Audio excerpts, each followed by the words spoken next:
Hello. Uptown Swing. Level 3. We're doing jamming. Oh yeah, Valkyrie.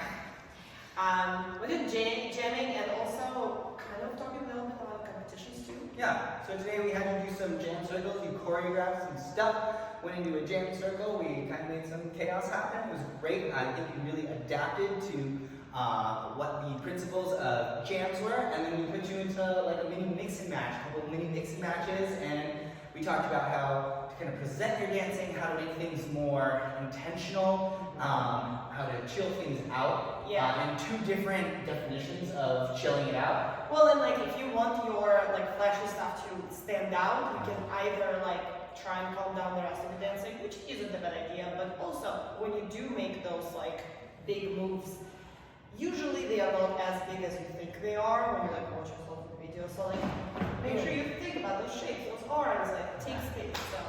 So We also talked about in the context of mix and match competitions, using repetition, using simple moves, and classic moves too that classic everybody's moves. familiar with. Things that are predictable in a partnership, and really listening to your partner. So that's what we did. We're gonna kind of do more on jams and a little bit on comps next week, and it's gonna be great. Bye!